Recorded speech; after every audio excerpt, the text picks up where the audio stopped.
have his shirt on either. It's so hot. Yeah, bro, it's hot as here. You're gonna have to bring the energy, man. So like, I just did 2 hours training. I'm absolutely fucked. But Yeah, what time is it there, man? oh fuck, hang on. Because you're training twice a day now, aren't you? Nah, 4 times, man. Fuck, bro. Anyway, I'm recording just to let you know. Yeah, that's right. Yeah, it's 4 o'clock here. So yeah. Anyway, mate. Yeah, I'm glad I got you because yeah. I mean, I said it for. I kind of thought that maybe the energy wasn't right early on. I thought, and something at last minute said, nah. So anyway. No, we're good. We're good. What do you want to talk about? I know. So anyway, yeah, like we're just gonna roll with this, both our tops off. All right, I'll give you an intro, or you can introduce yourself. So go for the intro, bro. I know Harley's put out some interesting material lately. You've been here, there, everywhere, and yeah. Those that don't know, Harley's was guest speaker on our last Sky Earth conference with me and Madeline, and it was, yeah, it blew me away actually, man. Just your, I got that, just the way looking at nature, looking at your connection to the earth in particular, and animals, and how you view things made me have a real good think about it. But yeah, I don't. Do you want to? Oh, I think a lot of my people probably won't even my people, but a lot of my viewers might never know who you are, man. So yeah. Tell them. Give us a bit of a background as much as you want. As much as I want. I'll touch on. Do you want me to touch on the Uluru trip a little bit? We'll get to that. We'll get to that definitely. Whatever you want. Yeah, just tell us who you are.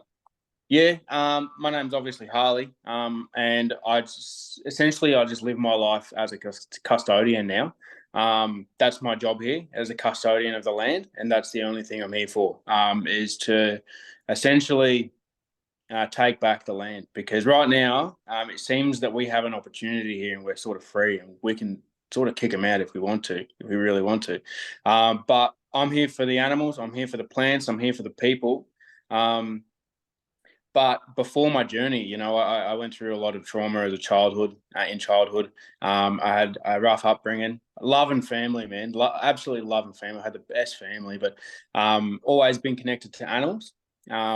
Heavily connected to my first trauma, actually. That was what connected me to the animals to begin with. That was probably in my chart, to be honest. I'm not good at reading charts. But I don't know if you've told me that. The first trauma? Yeah, do you want to explain that? Yeah, I'll tell you. When I was 3 years old, I only just remembered this a couple of years ago. And when I remembered it, because I always had a feeling I had some deep inner work to do. And I knew that there was a block there and I couldn't find it because I couldn't actually remember what had happened. And then the memory came back and I essentially re-experienced the whole thing, like the emotion, the feeling, the fear, everything. And I was raped by my grandfather at 3 years old. So horrible experience, obviously. Not asking for anyone's sympathy, mate. Like, I'm in full acceptance of what happened, and I'm grateful because it's brought me right here, right now. It was the greatest gift, actually, if you want to look at it that way. But yeah, no. Soon after that, actually, my grandfather, out of guilt, gave me a huge encyclopedia of reptiles and animals. Probably massive, like it was like a 200 book set. You know what I mean? And I just fucking soaked it all in, man. From that day on, I was connected to the animals, so. And and in particular, like snakes too, yeah? Yeah, snakes were my favourite at the time, like the bandies and this VCR. We had this VCR tape recording of this Venezuelan man going out hunting anacondas, not to kill them, but just to film them. And they were eating these capybaras, and they were huge, big anacondas, and I was just in love with them, man. I remember taking show and tell toys, like at Toys R Us. I got like the jumbo snakes and the jumbo lizards, and I'd bring them to school and show everyone. There was this one time literally in grade 7, grade 5, we had show and tell, and I had a little box, right, that I'd filled with bugs and spiders and little lizards that I'd found that were dead. And I opened it up in class for the first time, and it fucking stank the whole class out. I didn't realise it would be so bloody stinky. It was so embarrassing, actually. But yeah, always been in involved with the animals, man, but very heavily connected with the reptiles. That's because my totem's goanna. Yeah, and I know like what you shared with us on Sky to Earth too. You were talking about, yeah, how you're I guess like the layering and the depth of your knowledge, which was always there, but I guess it came in later, didn't it? And then It came in, yeah, started it came really in way started later. really listening to the animals on the because like they're multi-dimensional and multi-layered beings themselves, right? Mm. And do you want to tell us a bit about that, like how that evolved Yeah, over time and where it got yeah, to? yeah. So like growing up, just through my early childhood, teenage years, I always loved the animals, but just on a physical level. I wasn't connected to that spiritual side because I had that disconnection from that trauma. They were like this disconnected from spirit like straight away, pretty much. Essentially, it did that. But I remember from the moment I was like maybe 17 to the moment I was like 23, I wanted to get rich. All my attention was like I needed to get rich so I could exit the matrix and then work with animals. Just work with animals. That's all I wanted to do. I thought I needed to make money to go and work with animals. And then I was just thinking it got stronger and stronger and stronger until I was like, holy shit, like the animals are really calling me back. Nature's really calling me home here. You know what I mean? And then I had that awakening experience, passed through that trauma, healed through that trauma. And once I'd healed through that trauma, I started actually really communicating with the land, and then my connection to the land just got stronger and stronger and stronger and stronger. Started going out and camping on the land, like with no food, no distractions, no fire, no nothing, and just staying out there and just being present with myself and being with nature and tuning in. You know what I mean? So that was a lot of the things that I was doing there. Yeah, and that's how that's helped me get to this point. So it was kind of just being out there, but you had the call to go do that as well, right? Yeah, I did. Yeah. You'd say that that's just evolved over time, just through almost like training, or like training a muscle or something, right? The more you're doing it, the more you're acting, right?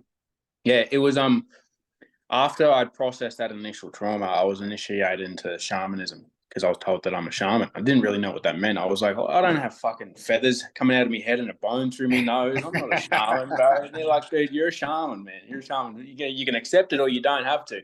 And they said, we're going to initiate you into training. And I was like, what does that look like? And then the kookaburras actually come to me and they said, look, we've actually got a job to do. We're going to have to work really, really hard here. So we're going to really fucking flog you. Will you accept that challenge? You don't have to, but if you accept this, we can make this go faster by just making this really, really extreme. So, yeah, I did a lot of work through spirit that way. Yeah. You obviously accepted it. Yeah, I did. I had moments, bro, where I was like, "Oh fuck, I shouldn't have accepted that." Like that was rough. Yeah, But you know that what, stopped man? now.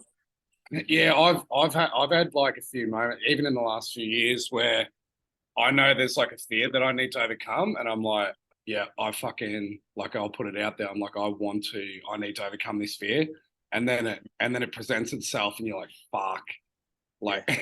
and then you're like, no, you asked for this, right? Yeah. So now you got to do it.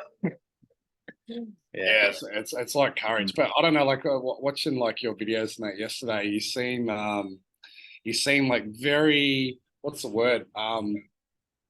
What's the word? Like it's a bit of a rush journey. Yeah. Things are critical. Yeah. There's So an energy of like no time to lose. Like it's like when Simba had to run have you back. been feeling that for a while, or is No, it as soon something as you still got? it was, I knew I had no time to wait when I got the call to go to Uluru. Right, there was no time to lose. And Let's start from there if you want. Do you want to tell us the story? Yeah. So, a couple of years ago, I had a dream that one day I would go to Uluru, and I saw myself sitting with elders and everything like that on country and learning shamanism. And I just knew that there would be an initiation of some sorts. And I was told that I was going to sort of like bring something back to Australia that Australia needed. And I just thought I'd bring my medicine to Australia and just go see the rock and go live on country and eat kangaroo tail or something like that, you know. Yeah. And I remember asking Clint years ago, hey, I want to go walk about, can you help? And he's like, how can I help that, you know? I knew I had to go on a walkabout. That was the energy. It was like a pilgrimage. It was like a walkabout. And I just left it for a couple of years until a significant event happened when I turned 28. I had a breakdown of a relationship. And then literally my heart was like, now is the time. Like, this is like, we've been waiting for this one moment. This had to happen first, and now you can't wait. You got to go. So I booked that trip to, I had to go over to WA first, to the Pilbara, see Clint Walker, because the whales had come to me and said, we need you to come here first. And I, in one of my previous podcasts, said that was for a funeral because that's what they told me. But now it's starting to feel like because those beings were hurt from the fracking. Like those, they got blasted by the fracking. They've been doing that for a long time. And no one had actually paid any respects to them. They like, said goodbye, so I had to go and say goodbye to them. But then the whales were the initiation of this journey. They sanctioned it and they like sent me on my way. Wow. So I had to go to this one spot and do one of those like isolated camping experiences where there was no fire allowed, no food. There was a couple of bananas, but there's like nothing, no distractions, just sitting with nature. And on that trip, man, on that one experience, they were giving me hell. Like the spirits were just screaming, like, making me really. Nah, the spirits that were actually not giving me hell as in like a hard time because they were angry. It was like really intense training, and they were making me really question myself, really question why I was here, really question what this was for, really sink in, and I was starting to like, I'm going fucking mad here, man. Like I'm going nuts. And then every single time I was thinking that, they'd be like, trust, learn how to trust, learn how to trust, learn how to trust. And I was like, fuck, man, like you guys like, I feel like I'm just being sent on this wild goose chase, And once I'd sung to the whales in the water, I just got this instant feeling of like, now you can go. The wind picked up, it was like a whirlies and shit. Like now you can go. The number 3 was everywhere. I was camping in between 3 hills. The 3 whales that came and sent me, and I saw 3 birds all the time in threes just coming past me, But once I'd left, was then told to just go straight to Alice Springs. So I just got as fast. I just stopped you at the 3 too, because like that's what came to me the other week was this the 3 Whales Rock in the north of Thailand. And yes. And and the 3 whales are the mother, the father, and the baby. And I asked another lady who's spent her life basically researching whales and understands the deeper level of what they mean. I said, is there much about the 3 whales? And she's like, where do you want me to start? Like this story, that story's all over the world, the 3 whales. And then you actually saw 3, right? Yeah, 3. There were 3 lined up, 3 lined up on top of the water. And that was the only thing that was keeping me from actually accepting that I'd gone mad. That was the only thing that was like, okay, I'm not going mad. They did call me here. You know what I mean? They kept coming back up. Yeah. So before you go further too, like I've done videos in this, and I've got my own understanding from from what I've looked at about the whales. But like, what do you think they are? Because you did speak about this, I think, with me and Madeline. But do you want to go into what you think these? I feel like they hold the keys to the organic grid, the feminine side of the organic grid. And I was told that at the end of my journey here, there must be a complete cessation of whaling worldwide.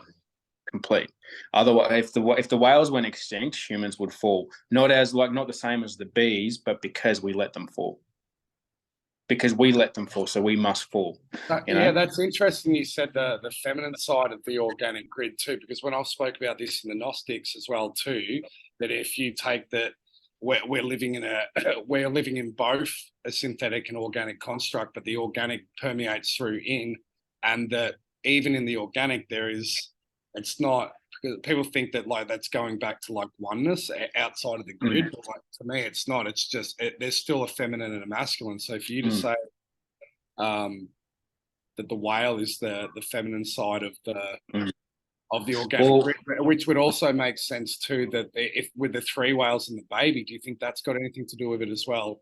And I don't. I've that the not heard real? that story, so I don't know. Yeah, Yeah, I can't touch on that because I actually don't know. I haven't dive into the 3. You know, I was just like, because I'm not very good with the numbers. I was like, what is it always fucking 3? 3 was showing up everywhere. I was like, this has got to mean something. You know? yeah. Yeah. Can you mention too? Because I remember you talking about. I found this really interesting. One of the things you said was yeah, well, obviously, like these animals and they communicate to you in different ways. But you were saying, like, even just watching the movement, how you can interpret what that being is, Mm. or even Mm. like a group of collective beings are due to the Mhm. way that they move, right? So, do you Yeah. want to talk about that in reference to the whale? Yeah. So firstly, on the human level, our soul and our like infinite nature, like from the gut, you know, it's the heart soul essence. That's the magnetism. That's love. You know, that's love, and that's what permeates through the construct. You know, that's the all. You know, that's access to the all, and the whales are the animal embodiment of that in water. I believe that on land is an Yeah, elephant, but in water is the whales. And you can see it by the way that they move, because the infinite, like if we're talking about when we're talking about the waveform, now we're talking about like the waveform. You've got the electric wave, and then you've got the magnetic wave, and the electric wave's really really fast, and it's finite. It always ends. You know what I mean? That's why you need all the poles and the transmitters and everything. You yeah, know what I mean? Like it ends. So you yeah. look at like a bait fish, and they're designed to be eaten. They don't live long. You know, they're quick little flutters, and they flutter from side to side. That's how the electricity transmits side to side. It's not up and down.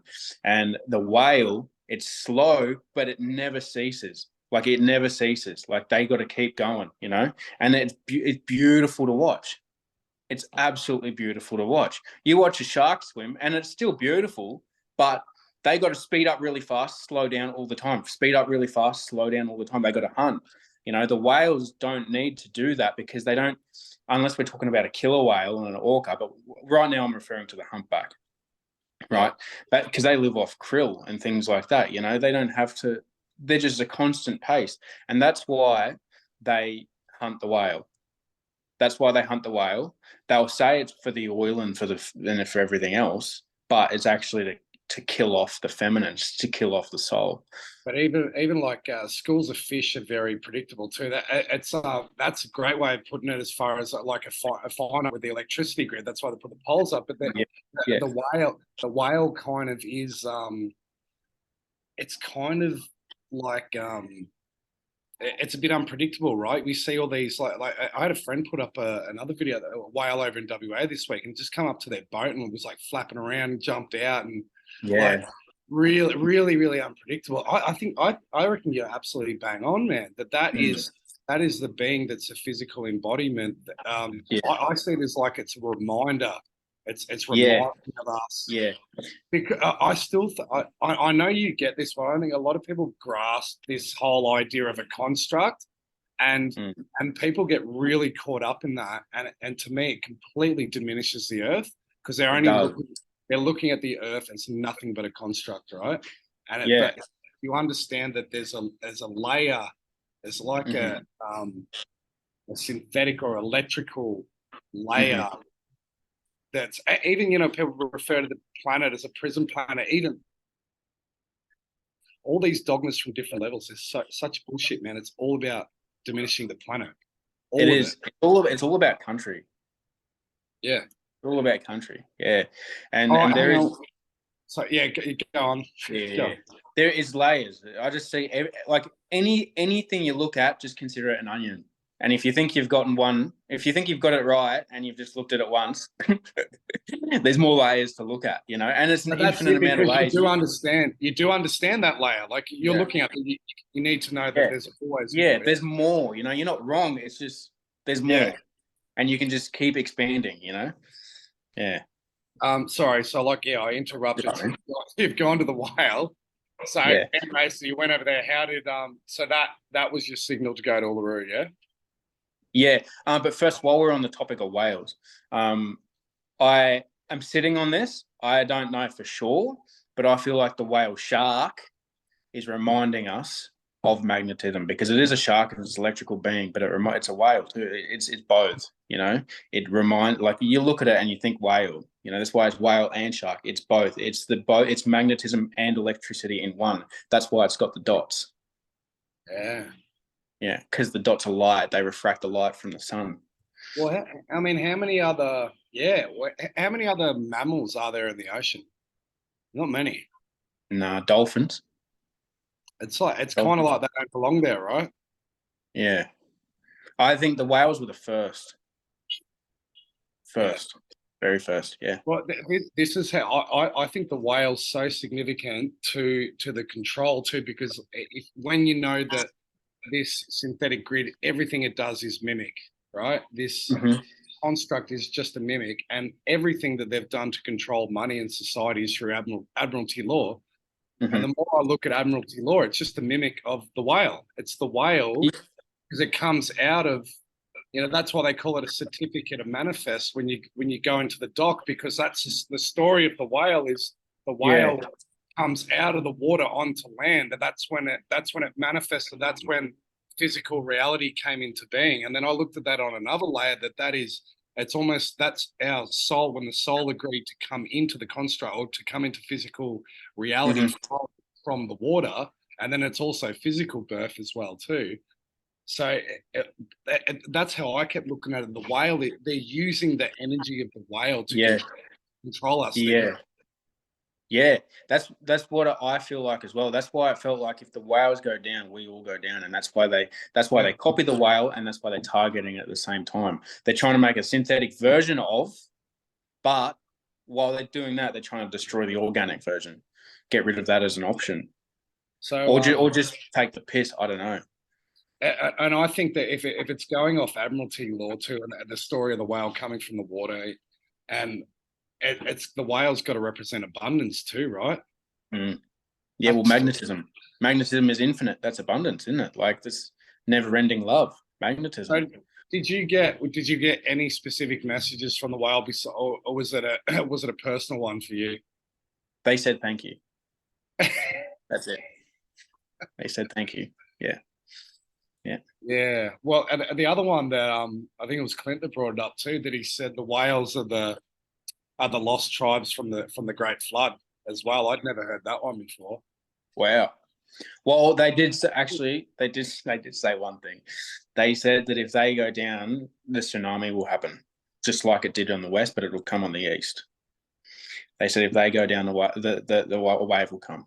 But I don't know. I'm sitting on that, but you know, Look, man, I yeah, could go on forever about yeah. just whales, but yeah, okay, we'll move on. So you've gone there, so that, yeah.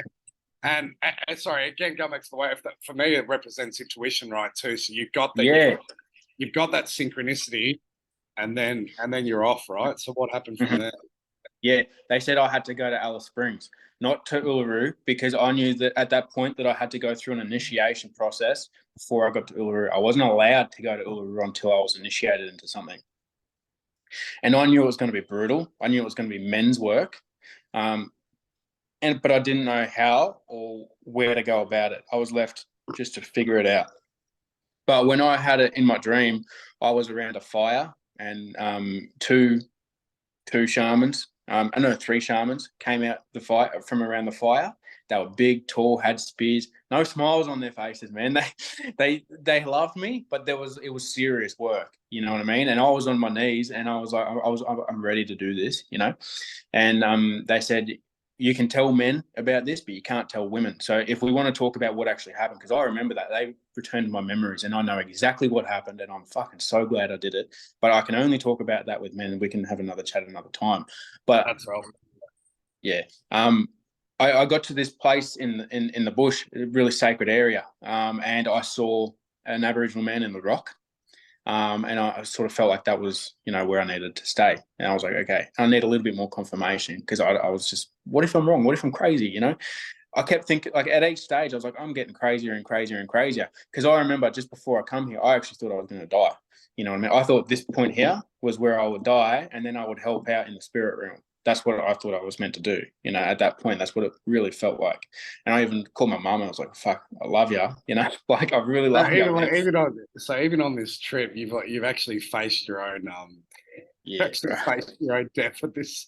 Is yeah, yeah. There was definitely a massive death and rebirth. Actually, like 100,000 of them in one night. That's what it was like. But I went to sleep that night in that area, and I started hearing bull roarers everywhere. Do you know what a bull roarer is? No, it's what the First Nations people used to use to communicate. It was like a piece of timber, and it was attached to like sinew or string or something, and they would spin it around and go. All right, And I started hearing them all around me, man. And this is as the sun was like dark, and I was like, oh, like there's no people, but I can hear their communication. And I start hearing chatter from the distance and singing. Like they were starting to sing, like really deeply, like ceremonial singing. Started seeing their faces pop up in front of me, and then boom, lights out. I was asleep. Horrible dreams. Woke up as I was waking up, like you know that dream state where you're waking up and you're still dreaming. You know, I saw my whole body as I was waking up, just bloody blood everywhere. I was, dripping. But given that, I felt like when I got up, I was like, holy shit, I could run a fucking marathon. You know, like I was like, I feel so strong. Like I feel like I can't be touched. Hey? Revitalized, yeah. Yeah, I really did. And one thing I knew that this initiation was going to be an unbinding, because I saw myself with a muzzle beforehand. I saw myself with like chains and cuffs, and I saw myself like a lion angry trying to fucking get out. You know what I mean? Like I was just roaring. You know, I was like pissed. You know, I was like, let me out of here.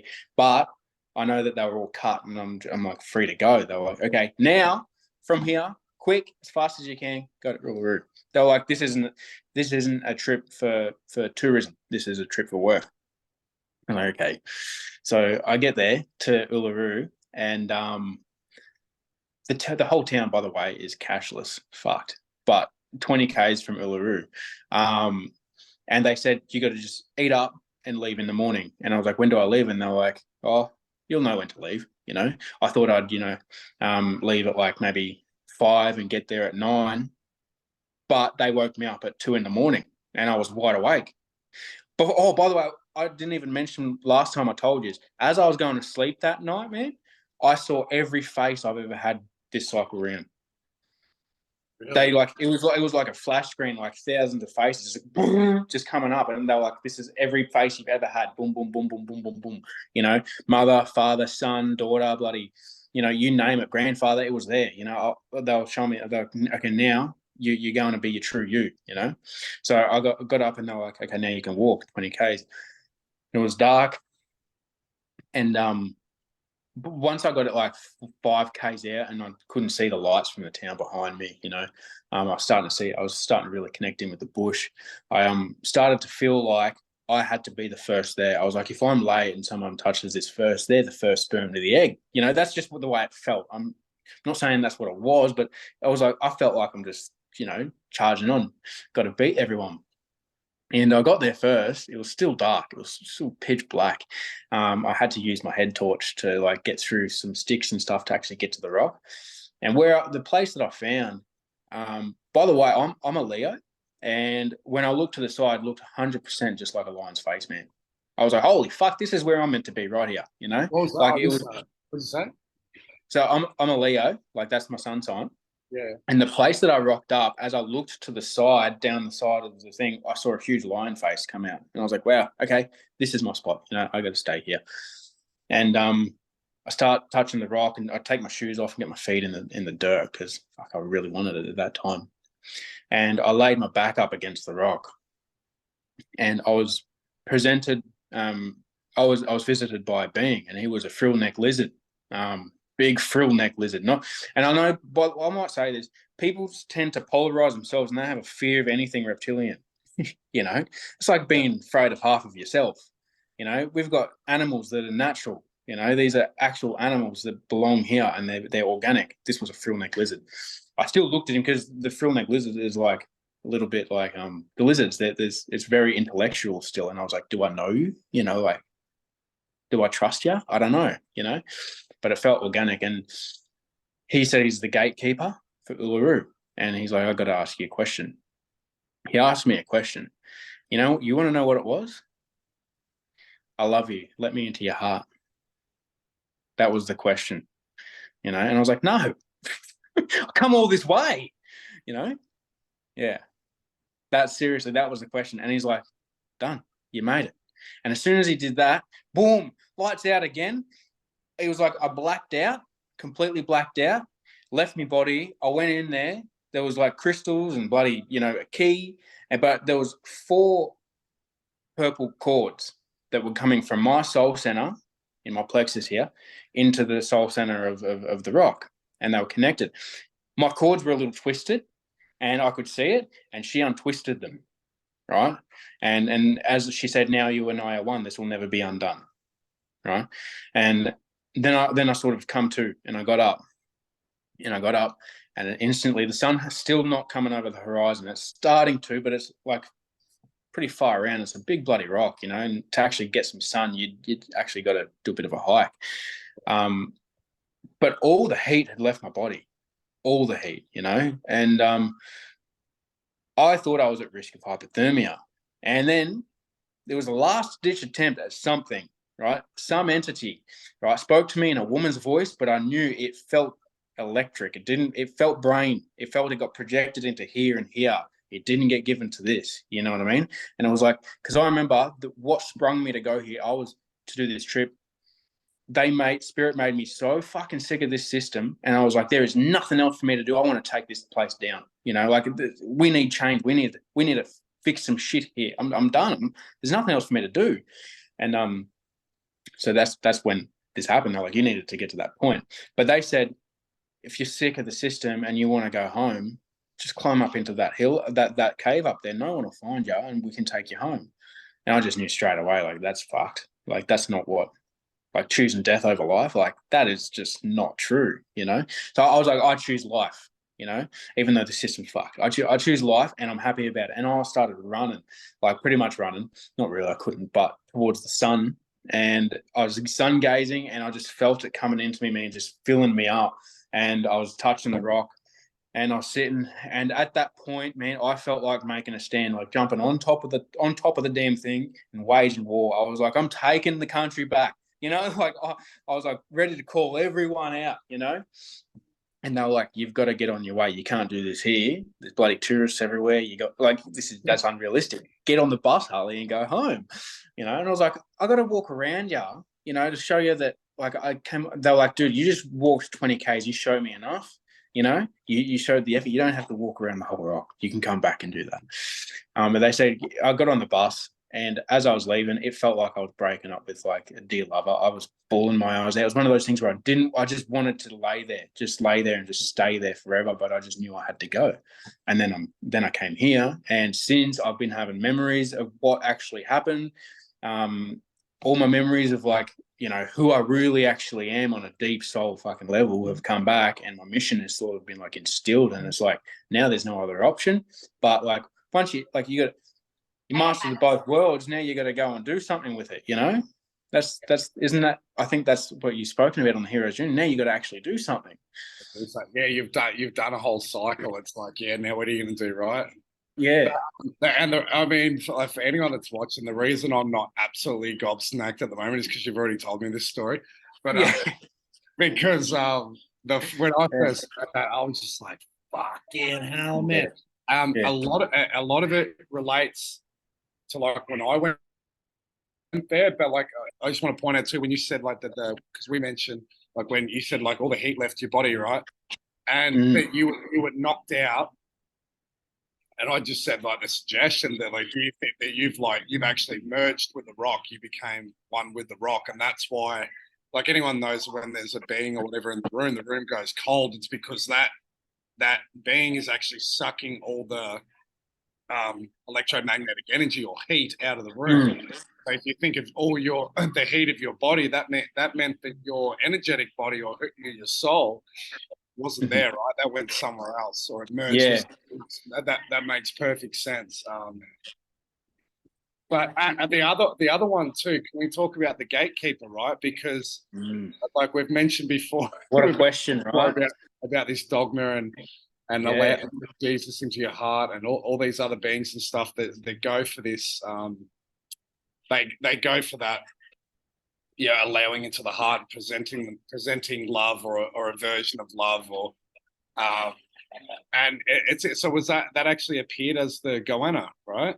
And No, actually, frillneck lizard, and Yeah. actually, it reminds me too of the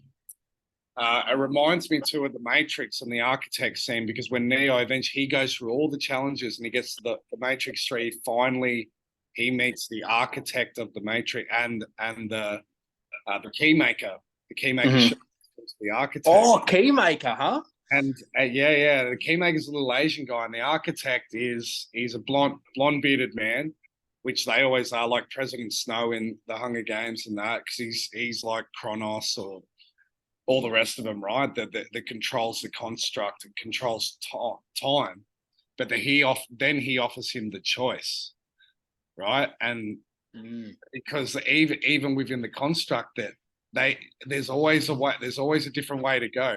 They control it through different choices, just like with the voice now. It's either vote yes or vote no, right? But there's always another way. There's always another way. I want to limit. So yeah, tell me about who, what the energy of that being, or who it was presenting itself. Was it masking itself as something else? No, it was I'm the gatekeeper. He's just I'm the gatekeeper, and he was real. He was a real gatekeeper, and his energy he was a serious being. Like he was not to be messed with. You know, not like a lovey-dovey.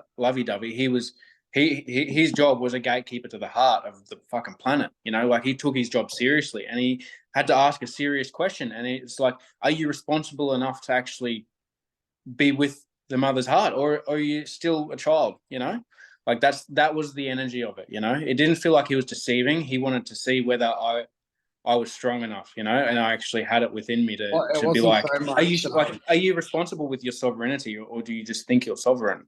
You know, like, are you sovereign, or do you just say it? You know, yeah. Well, I'll just tell you, like, when I went there too. So I went there. I'd been chatting to someone, and I got information. They were saying, like, I've got a key, right? There's a key that I need to go there. Now, like, if that's true or not, I don't fucking know. And are there many people that I don't know? But anyway, I did like a little fire bridge at sunset, right? It's got a little bit of fire. I fucked off by myself, and it was I'd been quite sick for a few weeks prior to that as well, and I'd done stupid things and broken law, and it was all to do with my arrogance and my ego. And when I got there, I had like full body convulsion, and I'm always kind of suspect too if there's interference or something. But it was like, and I started crying. It was a release that I've never had in my life, and it was like a memory, but it was very quick. And it told me, it said, "You came here, but you never needed to come here." It said you're you, you're me, and I'm you. And it said your heart's been out of balance, and your heart's now back in balance because you've came here, but you never needed to come here. That's what it told me. It's like you came here, but you never needed to. Yeah, that's so good. So good, man. That's so and, yeah, she's good. And the other bit you mentioned too about the chords too, because that's what when I tried to tap into it a few years ago, I just saw these chords, and it was all these different beings, right? These beings that have understanding of themselves outside the construct, that know they're infinite, or power charging this rock, and it was going both ways. Like the energy was going like rapidly quick, and there were like little like critters that were trying to hack these things, right? And sometimes they kind of permeated through and snapped it, but they couldn't. The energy was too strong. They just kept going back together, and it was like, but I got the energy too that they were panicking, trying to hold on to what they've been doing to control that rock. and obviously that's why I think Pine Gap's there. It's that is there to block that energy.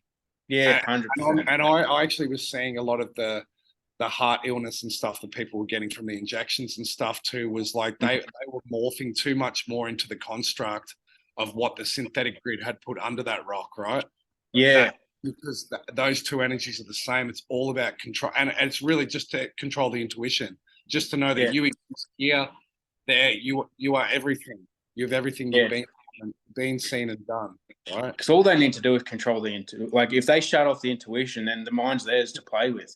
You know, Yeah. like it's just that's it. Like that's the gate.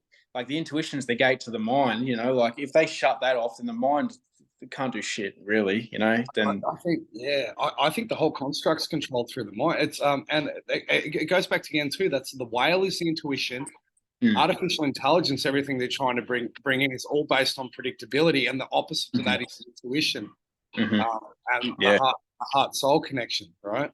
mm, It's so yeah. simple, isn't it? It's so Simple. simple, man. So It's simple. so It's simple. like it's a paradox, man. It's so complex, but so It, simple at the exact same time. Fucking awesome. I love it. like you've got to. I don't even know what to say. Even like the last 4 years, like I've peeled these like I just understand it so much better now. And talking to you, I just know you get this on a day. I think I've got a lot to learn from you as well too. Just um, the way that you read things and how you project yourself, and that you are your true self. Um, Yeah. Bro, honestly, I'll just say this now. I'm gonna have to pay you back because, but before I actually got in touch with your stuff, I was really early days and wasn't really connecting the dots. But you helped me with the compression and the journey home. I didn't know about the journey home. So I never heard of it. Loved Lion King, bro. Love it since a little kid, but never heard the journey home. All this compression or fractal stuff, and that's just helped me put so many of the pieces of the puzzle together, man. So many. I'm glad, thanks, man. I'm glad. Do you know what? Like when I really grasped what that was, it was 2011, and I've never been the same again. And I lost all fear.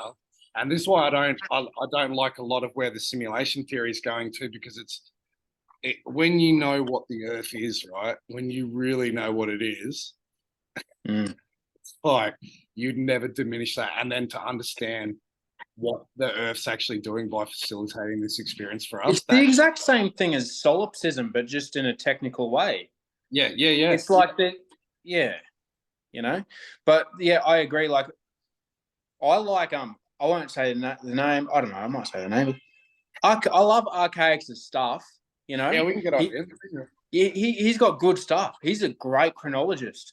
But the one thing is, these people from America, I don't know what it is, but people from America, they don't really touch on connection to country. I think Australia has a huge key to play here because I once had a dream of Uluru being the first solid land, and then it was like an explosion and everything started to come from Uluru, which makes this country, if I'm correct here, the first country or the first landmass or something, whatever. Could be wrong, but there's something special about Australia, you know, and that type of country. It's like Earth is a living being. You know what I mean? Like she's completely alive. This organic construct is completely alive. You know, we are really heavily connected with it. You know, we exist beyond it, but we're heavily connected with it. And if we align ourselves completely with just simple simulation theory, then we've left intuition and we've gone into the mind again. Yeah, and I don't like when it diminishes who you are and what you're doing now, right? Yeah. And you know, like I mean, I love Jason too, but then when you like, I don't like the reference to like life sims. I don't call them life sims, right? Because I mean everything, and he believes this too.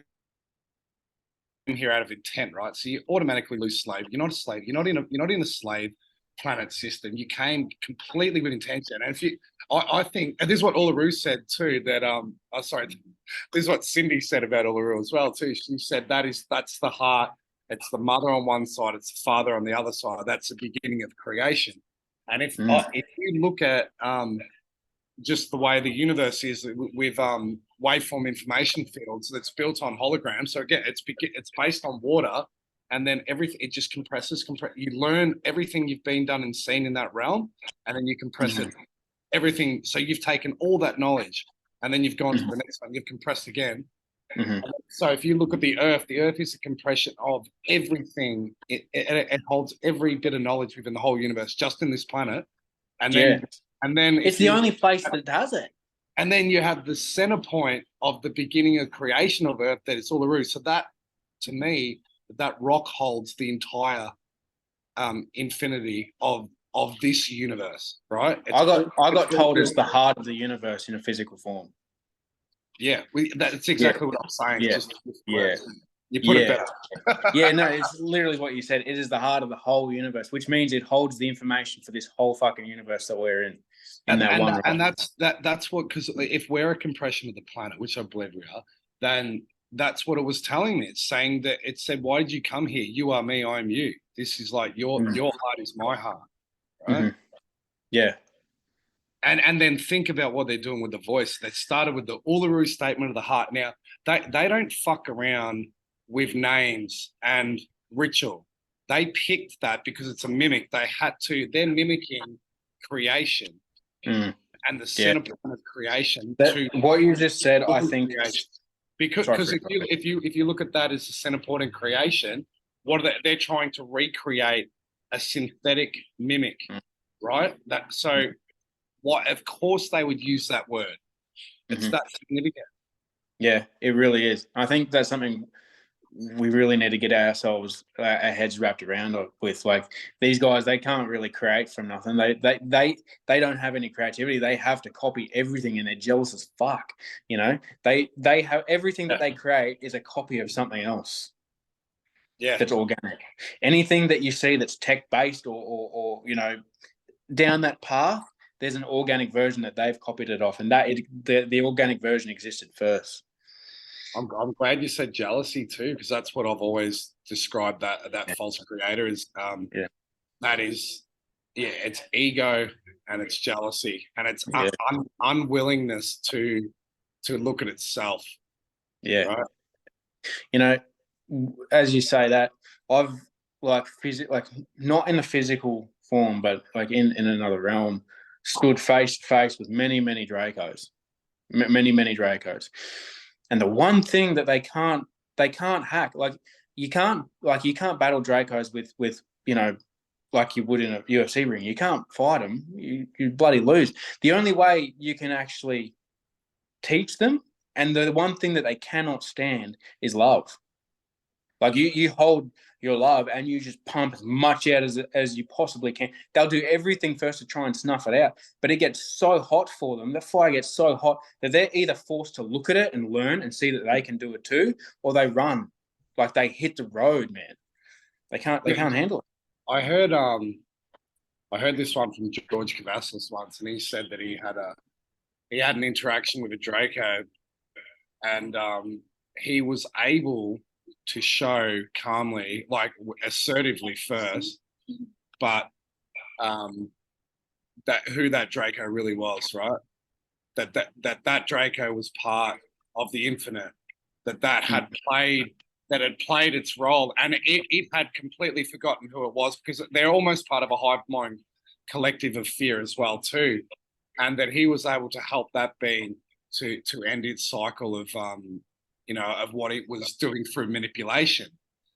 So that it's another way that people can look at it too, that when you're presented with these beings or energies and stuff too, that you can actually play a greater role in explaining to them who you are.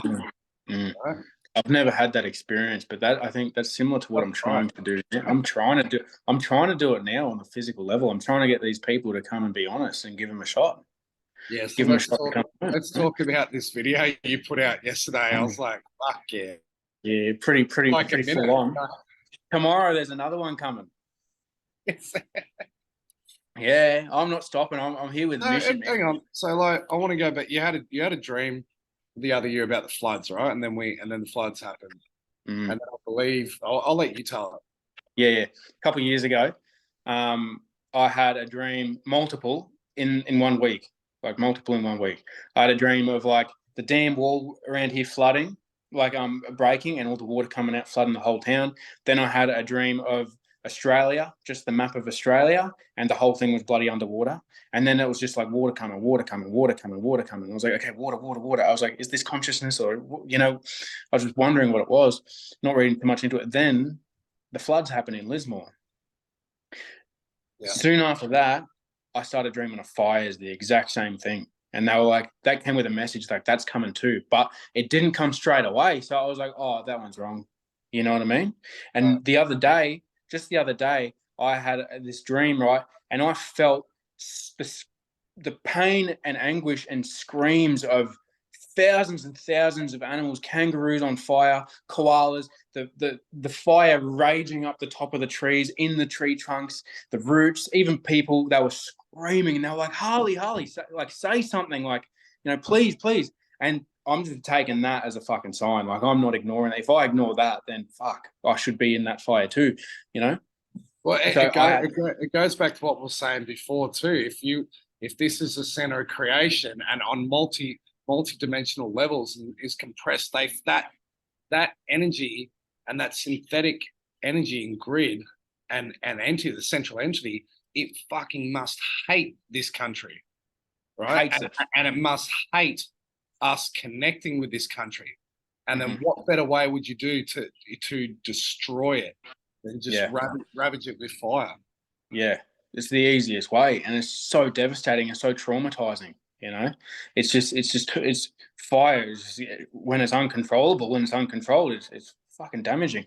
But I was told, like, get the message out now, and they were like, when I've started to reconnect with what I'm here for, and I have been, like, I remember, I'm not sure if I told you in the last one. I told you, I think I did. I said Uluru, it felt like she knighted me.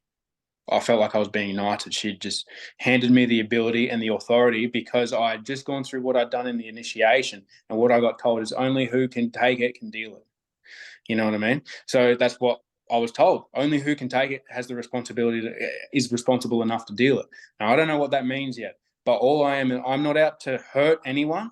I'm out to call them out, give them an opportunity to come home. They can, because they can come with me. Because they can't get mental gymnastics around me. I've got this under lock and key now. I know their tricks, and my intuition is just roaring for some reason, and I want them to come.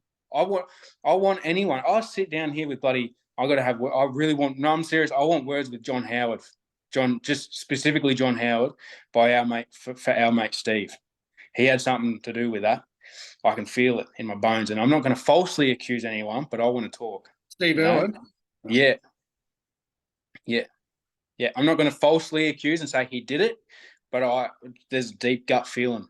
But he came to me. John Howard he's fucking, that is an evil. Yeah. And I'll sit him. He'll look me in the eyes, man, and he'll cry. I tell you, I'll give him an opportunity though, because if he tells the truth, it's up to everyone, not me. But if he tells the truth, he can come. Anyone, any of the journalists, the politicians, the MPs, I don't care who they are, heads of state, heads of corporate, they can come with me and I'll initiate them back and they can see if they can return. I'll give them every shot, to be honest, but they've done some shit, so they got to fucking rip. You've got to pay what you've done, like you got to pay for it, not with your life, but you got to pay for it, but that's what I'm here for now. That's it. That's the mission. I don't know how it's going to manifest.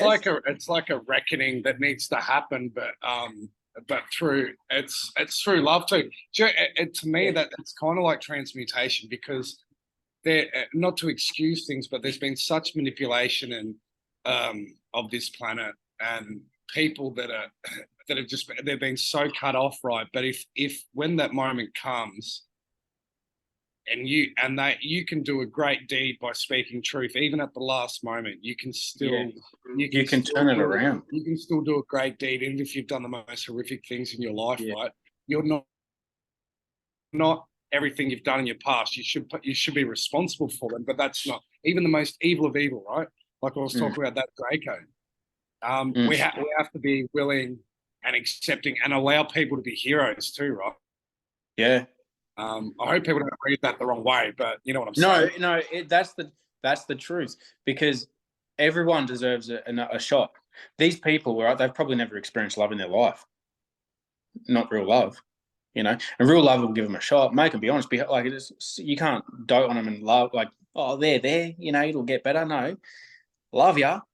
I'm going to give you a backhand, be honest, But Mother Earth told me, this is the feeling that, no, literal words, I'm divorcing people, give them a chance. Like, tell them to come home. Tell them to come home. I'm divorcing people, tell them to come home. That's what she said. I'm doing a divorce. So tell them to come home. She's like, I've had enough. Tell them to come. Because at some, like, on all levels, like, if you're getting abused, there's only so much abuse you can take before you've got to be like, oh, I love me too. I've got to cut this off. You know what I mean? That's how I see. That's how I see the Earth too. That's her sacrifice. That she had to come down here, and because she is a compression of the oil, she has to have all those energies here. So she had to come down and facilitate this experience for all of us to have here, right? Too. But even these distortions that exist here, they still have the ability in the infinity to tap into who she is, right? They can do that. And and it's, I mean, they've lived a life of being compromised. Imagine living a life of fear based on all these fucked up things that you did or were forced to do, right? Yeah, all the shame and everything, and then getting forced to say these certain things and blackmailed, and like, whatever they've done, whatever they've got on them, it doesn't matter. The only way to reverse that polarity is to actually neutralize it, and the only way to neutralize it is to turn it into not a secret. I was really heavily educated on Dracos earlier, and they say the way the Dracos keep the power is to make people afraid of speaking the truth, even when it's within, like, the unseen, and Dracos in just normal family units, not high up in political power.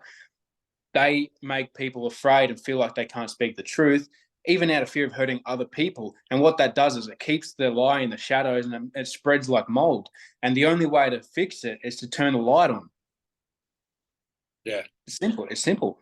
Well, when I said that was my biggest fear barrier that I overcame was, it was like, I'm like, fuck it, I'm going to say whatever I want. I'll speak whatever I want. And then, like, yeah, do you really? Are you really? And then something would come, and I'm like, oh shit, I'm not talking about that. But it's interesting that you said that. Yeah, they're most fearful of, because it is trans, isn't it? What did you say? Sorry, you just cut out. Transparency, did you say?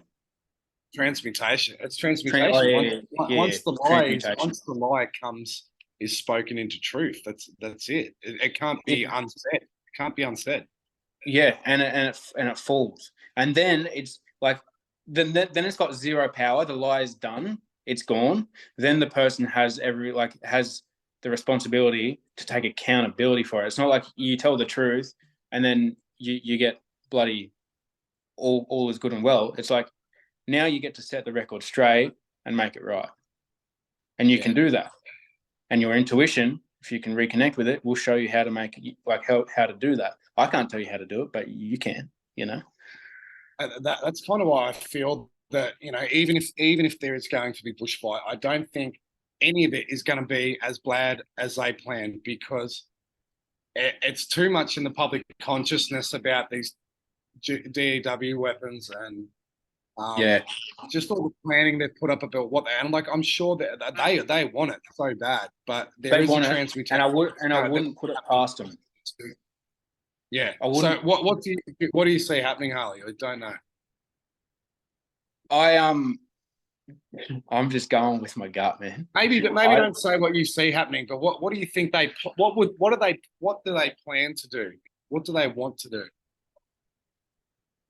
They want to bring us to our knees, for starters, so they can get everyone over to the other side. But that's the trick. It's like, they want to bring everyone to their knees so then everyone can be up in arms. They want everyone up in arms. They want them against the government. They want them against the elite, but through hate and through aggression and through everything. So then they can sacrifice them like pawns and have everyone like fucking cheering like we're bloody children, like medieval times. Let's hang them, let's hang them, let's hang them. That's what they want, right? So then they can rush in their new people and usher in that new stage.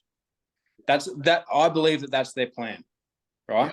I believe they want everyone to be so pissed that no one can ignore it, right? Break pattern, because they want to bring in this utopia. At the moment, what I see is Australia.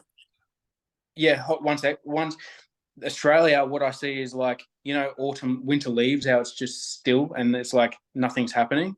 I see nothing happening at the moment. It's too quiet. And what they're about to do is just fucking just sweep through and sweep everything up, break pattern pretty much, and do something pretty extravagant. Maybe. I don't know, but that's what I feel will happen. So they can bring everyone over to that new age agenda.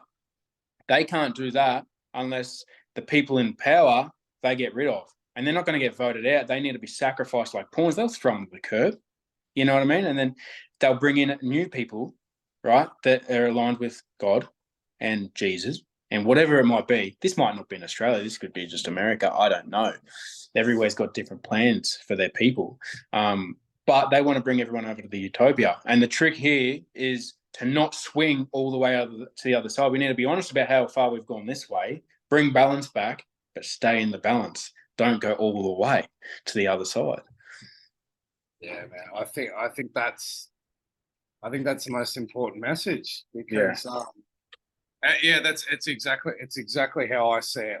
To me, it seems very obvious, and for these elites, man, that's why it's so pathetic because they're on a path to nothing. They are gone, man. They're done. They are going to be rolled out, and like you said, they'll be. That's why I've got this offer on, because they're about to get thrown to the curb, and because people aren't mature enough to handle what'll come. The people won't give them a chance. They're going to be hateful when they know what's been done. There'll be nothing. They'll be. I just want to give them a shot, right? Just before that comes. So, you don't have to be in the gutter. You can be with us, But at the same time, I'm a little conflicted because I still am processing things, and I don't know if it's in the stars or it's in the map, and it can't be avoided. And it's planned, and it's in the stage, and we've got to live our life within it. I don't know, but I've got to trust with my gut that I'm just here to offer that. That's what I'm here to do. Yeah, but. Yeah. What's the higher purpose? What's the higher purpose of the agenda by creating a utopia? What do you think the purpose of that is? At the moment, I feel like in a controlling sense, why would they do that? They want if they've pushed this so far to the left, right? And we've been in, I agree with you, what you say. We've been in so far into the degeneracy and whatever, like the fear from, and this Luciferian making everyone, they want now to bring it into a place of love, fake love, because the organic construct is going there and they've got to copy it. The organic construct is going to a place of love and harmony. So they have to go there too. They can't go the other way. They'll fucking perish. It won't work, So they've got to follow that pendulum swing too, and just have a mimic for the people that aren't connected, And the people that are in that, I don't know, whether it's to take into. I had a message come to me that a lot of people are going down to the technical intelligence route because they want to create a universe. Their souls want to create a universe that has tech with soul. At the moment, there's not much of it. They want to create a full fun universe with tech with soul. I don't know. It's not what I'm doing, but that'd be pretty cool. I think there's a lot of people doing a lot of different things. A lot of souls doing a lot of different things. But at the moment, the masses going to the utopia with all the cool shit, crazy cool shit, but it's going to be a copycat version, again, of something that is real and organic within us. Yeah. I agree. I like how you said that. Yeah, that it's mimicking going to true love, because that's what I see is happening. But they're well, man, it's I think we're going into space age shit in the next 50 years. It's like, and I see it as an option. I think that like even if you look at layers of compression and we are rebirthing from the Earth, they're doing the same thing with the grid too, by trapping people further and further into into the internet. And it feels like they're making another layer of compression. They're making, it's like they're creating another simulation. They're like with the sentient world simulation, whether that's it or not, this thing that was created by DARPA. But to me, I think that's just a surface level of what they've already done. They've already created another metaverse, which is, again, it's mimicking the creator. It's making a compression, but a synthetic compression. Mm-hmm. But like it's. it's so true. For me, it's obvious that we're going to a utopia. I think that's the it's a only matter of way. how much you wanna dabble in that technological utopia too, or if you want to just go connect, right?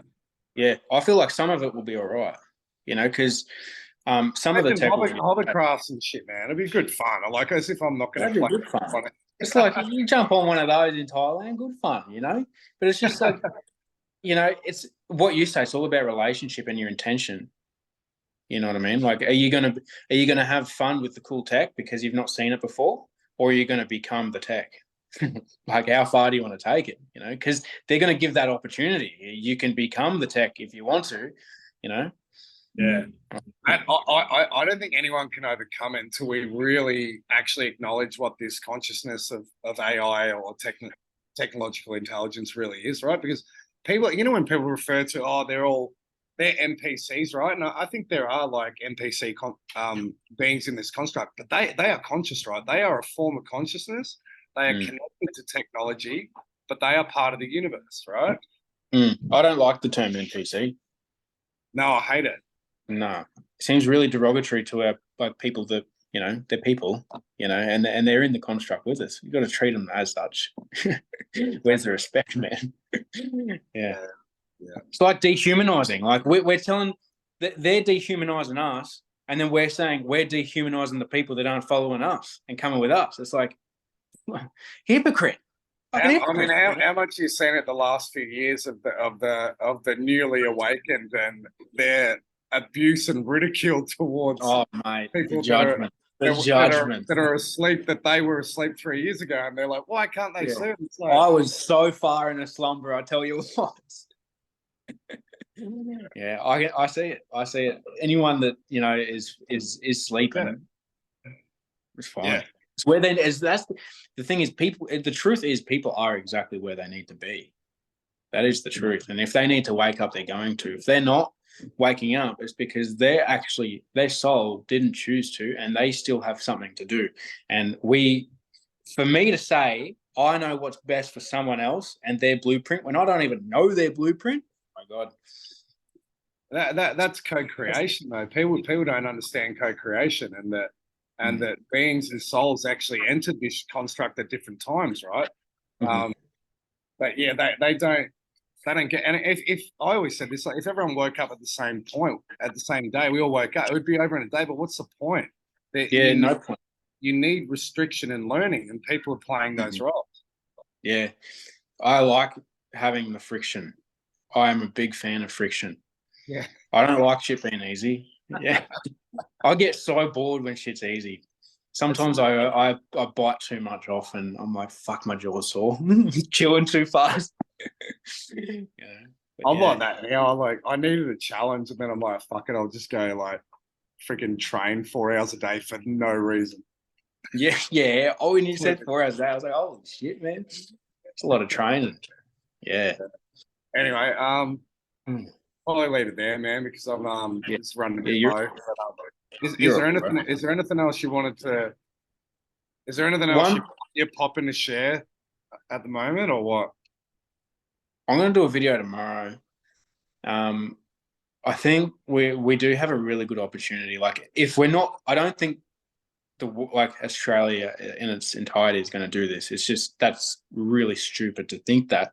But I think any individual that wants to take their sovereignty right now is the fucking time, because at the moment there's no ownership of Australia. There's a battle out for that, and it's the land grab. That's what this voice really is, So right now we're free. You're free, and you can reclaim your freedom and your sovereignty here. There is a good chance for that, and that's what I'm doing.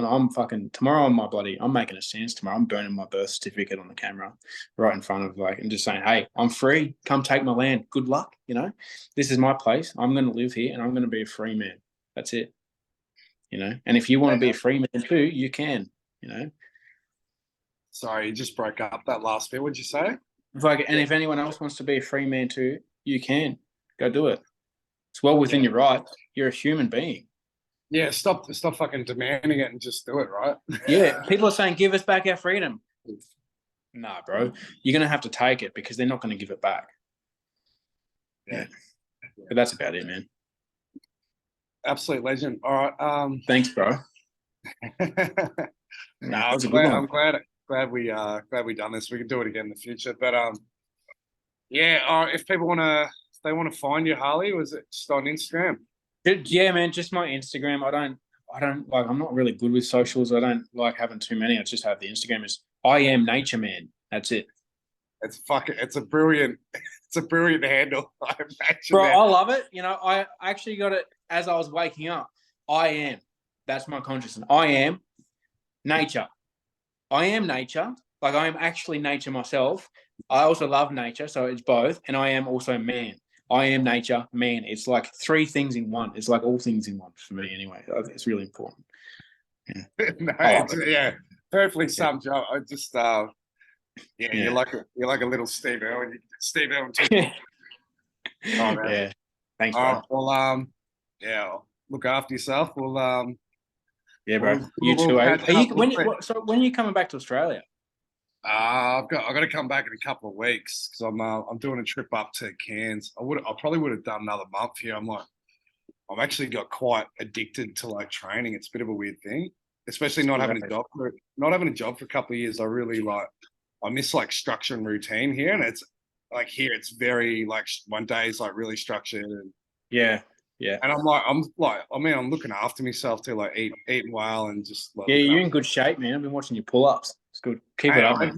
I've got like fucking abs at the moment. It's like I know, I've seen it. I was like, fuck, I'm gonna get in the gym. it is. I mean, that's the whole conversation. It's really weird, like it's feeling real strong in your body. So it's a good feeling, isn't it? It's a great feeling. It's vitality. I understand like these like boxers and stuff that get like that's their whole lifestyle. I really get it. So, all right, man. All right. Thank you. Later. Have a good one. Ciao. Bye. Good night.